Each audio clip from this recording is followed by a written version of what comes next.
Hey everyone, I'm Madonna Guy, and this is David Sheil, naturopath, kinesiologist, and holistic counsellor Hello. specialising in family systems. So, we want to talk about PTSD again because this morning I was having coffee with a good friend of mine, and she's had the year from hell. And it's been really interesting, like chatting through a few of the things that she's been through in the last year. It impacts on relationships of people around you as well. Oh, most certainly. So she was telling me some misperceptions of friends of hers who have seen her as being distanced or mean girl, or, and sometimes that's just simply putting up boundaries for the first time in a Well, relationship. And people don't like that. it depends if so with post-traumatic stress disorder, it's considered a type of anxiety and stress that comes from external stress specifically. Right. Specifically. So it's not something that just happens in life like a regular part, but something that happens from an external source and therefore causes the trauma. And so things like What's an example of an internal source then? well, an internal source would be general anxiety. Right. It Okay, means that cool. something specific happened, Yes. and there are always things around death, right? Around especially, Always. yeah. The Because first it could be around a car accident, or it could be around a divorce, or it right, could be around. but let's go through that slowly. So in the criteria, it's really important that it's like this because if somebody gets depressed just from general life or has these, because the types of symptoms are flashbacks or intrusive memories, or other words, circular thinking. You can't get the Yeah. thing off. Then isolating yourself, avoiding relationships, avoiding normal everyday activities, numbness, like you don't feel it.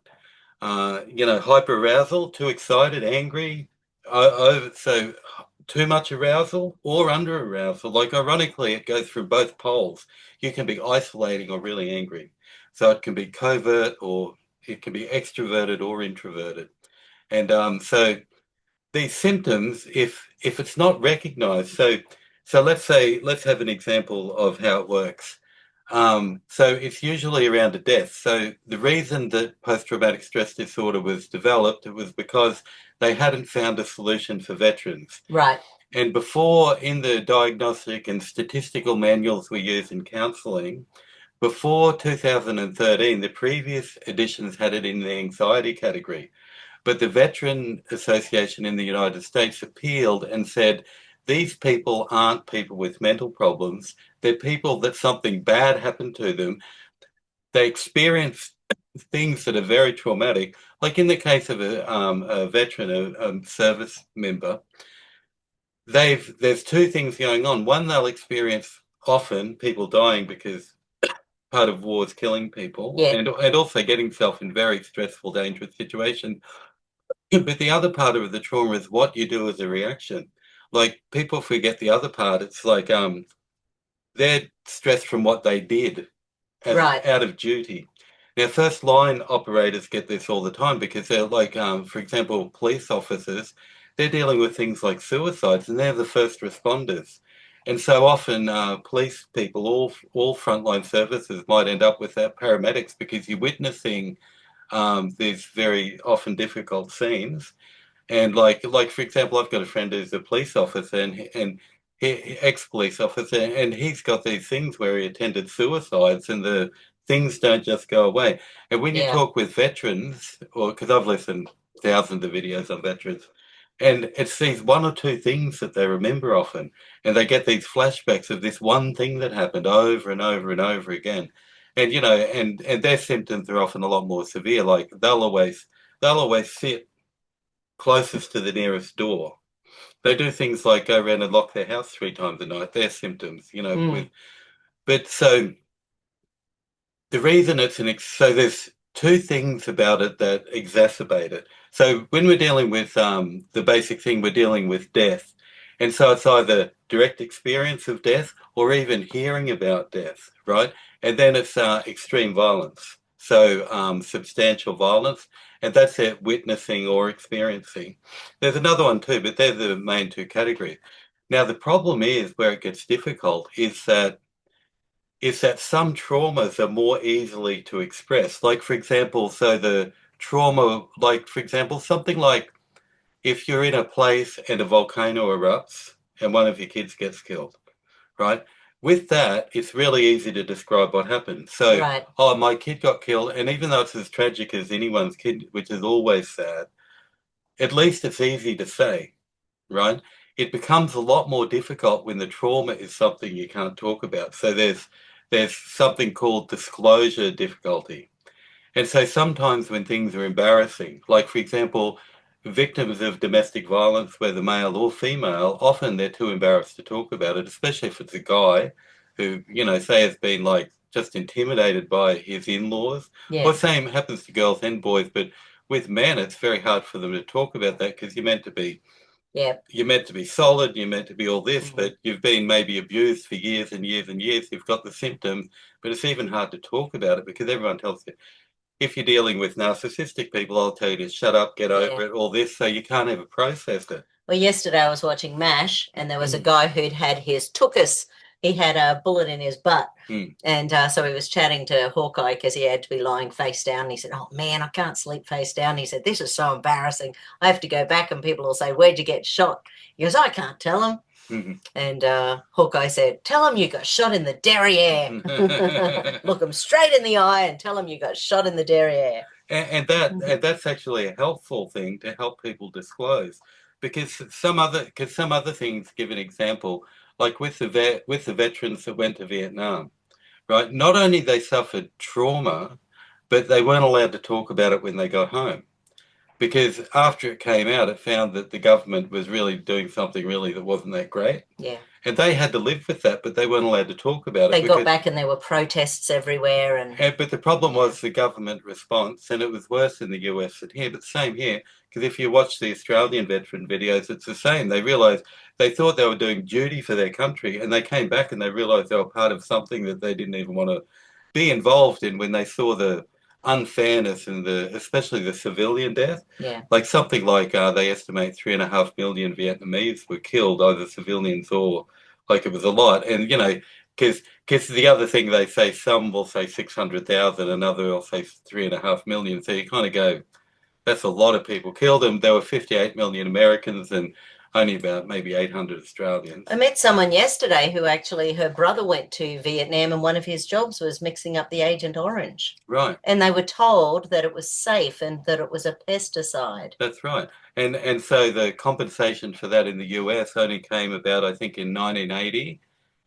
Maybe Jimmy Carter made an allowance for the insecticide damage, but the problem is a lot of insecticide. Well, whatever you call it, it's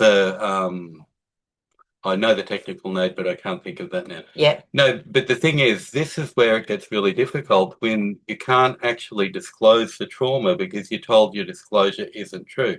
So the people who are damaged from Agent Orange in Vietnam told it was a safe thing. Yes. They couldn't actually get treatment because they were told it was safe, right? And that's actually like historically true. And also people who are traumatized in relationships or by covert narcissists, they actually find it very hard because they're scared to describe it. Yeah. So the difficulty of disclosure makes the symptoms worse because you can't, like, for example, I know people who, for example, were hurt by the recent medical treatment for the jibbity jabs. Yeah, for the recent pandemic, but they were told that it was safe, and so their symptoms weren't addressed, and they couldn't talk about it either. Yeah. Because and so the trauma couldn't be resolved. Yeah. And that's the same as the Vietnam thing when people think I'm doing the right thing, and then suddenly realize that you've got blood problems and heart problems from an insecticide that you're told was safe. Yeah. Right, because I don't know, because they used a variety of things. So they used orange was just one of them. There was a whole jolly rainbow of them. Napalm. Yeah, and they also did chemical geoengineering. Operation Popeye. All types of things. So they used all sorts of things. But they just sprayed it directly on the treatment. Yeah, lead iodide and silver iodide and things to create monsoons. Right. So that they just destroyed Right, environment and and kept so the what we've got in Vietnam, because I've watched a lot of history on this and a lot of interviews, is that we're talking about the Americans and Australians who went mm, there, but the people themselves in Vietnam, they're like still having from the poison in the oh, soil, deformed babies everywhere. I don't know if absolutely. you've been No, there. I've been there 10 years ago, and one of the first places we walked out of a hotel one morning, there was a cradle, so someone with a stroller, and there was a baby with a head about 60 centimeters long. Right.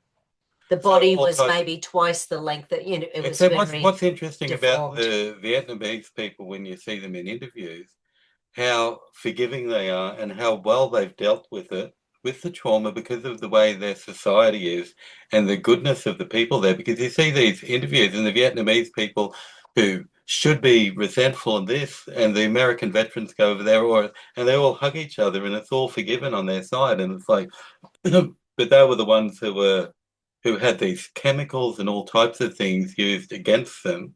Admittedly, so I'm not saying it was all bad. Maybe there was a reason. But the way the veterans felt was they came home and they got spat on, Yeah. even though they were joining for the country's service, in Australia, the US and Koreans were there, but it was like And same, you got these people who have been in Afghanistan and Iraq and Iran, and now we realize that was all part of the military industrial complex, and there was a whole other reason for all of that going on rather than what we were told. well, So, you'll see though that the veterans say it's improved a lot since then, and there's a lot more support now for the younger veterans because there's been so many interviews. Like there's been a lot of interviews of veterans, and you can see them, and you can see what their difficulties were. Their mm, difficulties were when they came home and told they were murderers when they were actually joined, and a lot of them was conscripted too. yeah, It wasn't even voluntary consensual service. And that's a fairly good metaphor for what happened since 2020, yeah, is that the people who are traumatized by the medical intervention have been told that they're liars and they're making it up and this and that. So it's very hard to resolve. And the people on the front line who are dealing with those, they've seen a lot more deaths than they normally see, yeah. as just most health practitioners will admit if they're honest. And and so it's like, and they're the criteria for post-traumatic stress disorder. Not that everyone gets it. Like resilient people don't get it, and people who are more vulnerable or who see more of it will get more of it. Yeah, from a kinesiology perspective, it's a reticular activating system that's really overworking when we've got PTSD because that circular thinking happens because during the PTSD, all of that, it's that rear of the brain, the area that stores our survival Mm. patterns. The RAS is the part of the brain that is up and running and trying to sort out stuff while we sleep. Yeah, sure. So when we So have dreams that's and happening. nightmares and So that that's sort of happening thing. biologically. But what's happening in terms of what we do with this counselling is that people often haven't been validated, Yeah, right? And it's when the invalidation happens that the trauma gets worse. And that's what happened to the veterans. They thought they were doing something noble, yeah, doing it for the country, and they came home and got spat on and were called baby killers, a lot of them. yeah. And so Like Forrest Gump.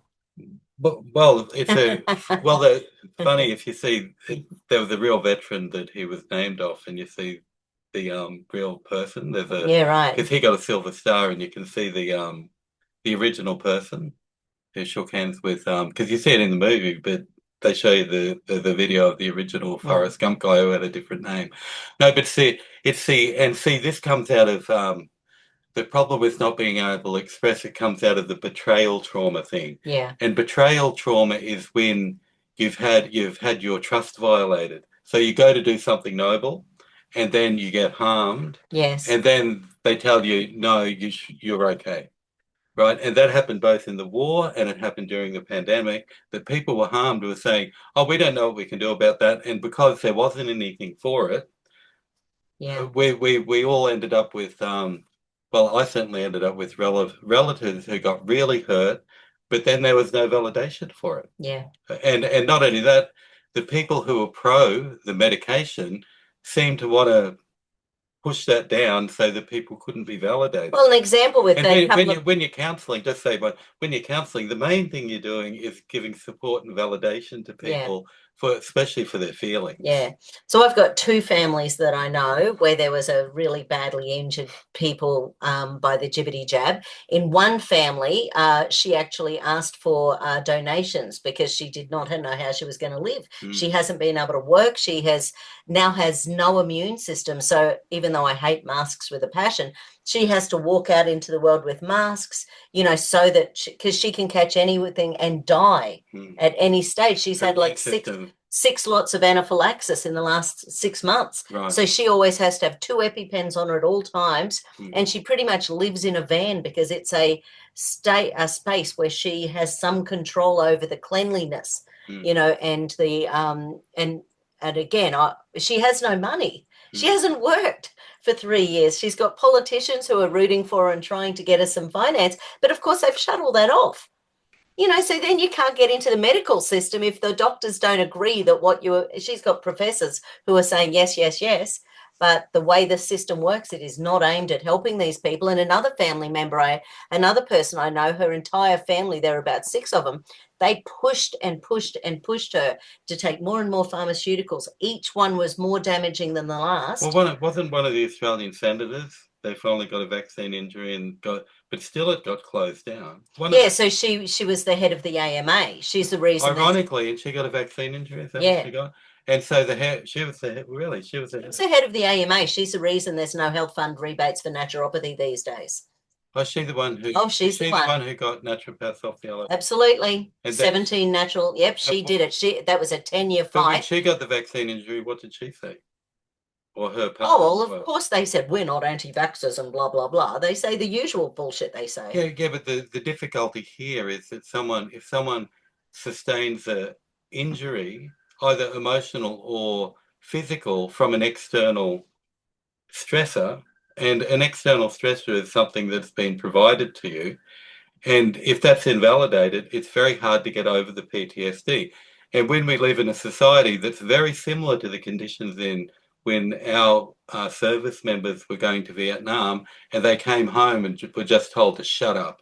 That's because you listen to the videos, they were told to shut up and not talk about it. And one of the main things about abusive people, when they go to complain to their abuser about it, it's like shut up and don't talk about it. First thing, shut you down.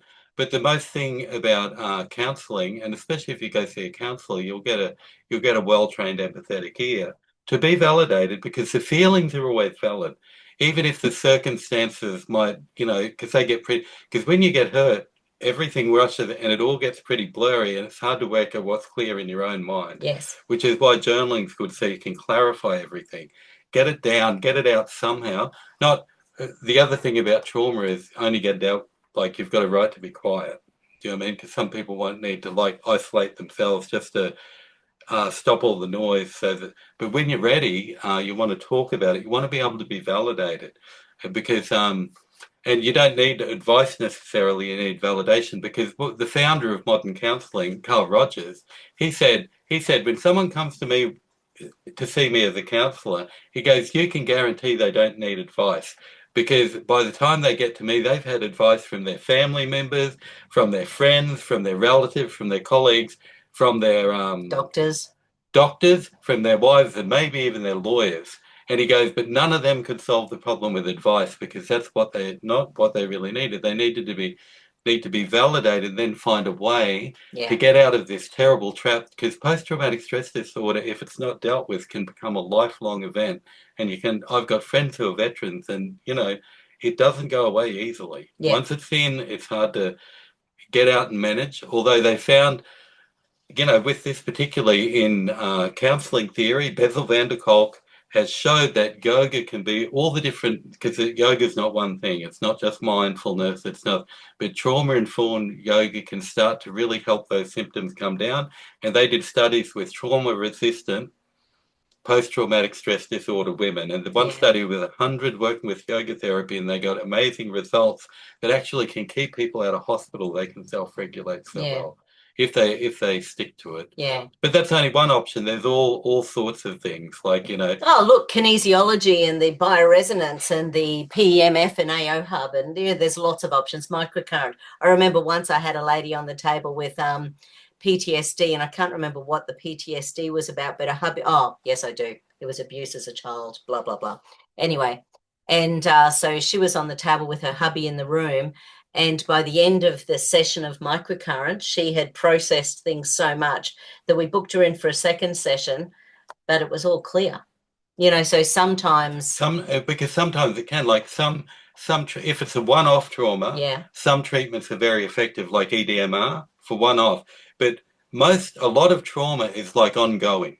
Like, for example, if you're in a narcissistic relationship, they don't hurt you once. It's this constant variety of behavioral things. Yeah, and these people who have been pharmaceutically damaged, it's constant because each time they try to get support, they're told to. Well, and the problem with that is that, so I'll just read from my little notes here. Betrayal. Oh, it's got betrayal trauma, right? That's one of the symptoms if it can't be resolved, and it can lead to problems in your relationships with your partners, with your kids, because it affects attachment issues. Yeah. And so betrayal blindness is that when we just let the people get away with it. Do you know what I mean? Because that came from families. Like in families, there's a certain amount of betrayal that you got to put up with just for everyone to get on. And that's okay in normal families, but in abusive families, it's uncool, right? And this blindness, so you get blind to the negative side just to live, so you don't get a holistic view. And so let's have a look at the recoveries. Like acknowledge the betrayal. Now the problem is here is if it's the government, like in the case of Vietnam, they won't acknowledge the betrayal. No. And because everybody watches the news and they kind of align with what everyone thinks, they didn't get their betrayal acknowledged for like some of them 30 or 40 years when the VA came around and started to support them. They also can't process their emotions. It's very hard to process your emotions if you're invalidated from a real experience you had and told, oh, you're exaggerating it. You're like, getting professional support. That's really important because there's so many ways that PTSD can be dealt with. And at least psychoeducation, understanding what the criteria are and how it works. Like, the AI is so good, you can type in and you'll get a really good list to at least educate yourself on, oh, okay, oh, right, that, I've got that. And PTSD is a symptom list, and at least you can get a thing, I've got that symptom, oh, I can't sleep. And you go through, oh, I'm really stressed, like I wasn't. And then you can begin to explain it to people better, right? Because part of the thing is when you're trying to explain emotions, they're all swirling around, our thoughts are going around, and you're not really, because when you say your thoughts to a counselor or a friend and they reflect it back, you kind of hear it for the first time. Same as with your journal, you're actually seeing it for the first time. So boundaries are Whereas when you're saying it to your partner all the time, they're sick of hearing it. Well, yeah. Or they're so they're exhausted by that. Yeah, because when you're sick for a long time, the people who are looking after you can get carer fatigue. And so you've got that, mixing up the mist, and that can be a boundary problem, right? Because you're complaining to the same person all the time and they can't help you anymore. And you really need to talk to someone who can hold it better. Yeah. And then practicing self-care. There's a big list. It's become really good in counselling. There's so much online on how to start to regulate those dysregulated emotions, whether they're blocking out or excessive emotions. But it's even more difficult when you're told that the traumatic response is invalid, which is happening in the current situation, just like the Vietnam metaphor. Yeah. And it was really sad when you see these big, strong guys crying, and they weren't helped. It's a really sad thing. And we've had a similar thing happen with, governments make mistakes and sometimes they make something unsafe that they tell everyone's safe, and later on you go, oh, and then you've got a large, because of the veterans, it's a large social problem that's very expensive, and they don't recover that. Some don't go back to work. A lot of, like, I know Australian veterans, I've got some relatives, and two that I know are on full pensions. Yeah. Right? But they can still work, but they get that full, and that wasn't there before. And it's a very expensive operation maintaining the veterans sometimes. But during the pandemic, what people did for their country was follow the advice. But anyone on the front line knows that there's people who got hurt and need support. Yeah. And it's happened with people around me. I'm still supporting some of the injured people I know personally. Yeah. And you don't know what's going to happen.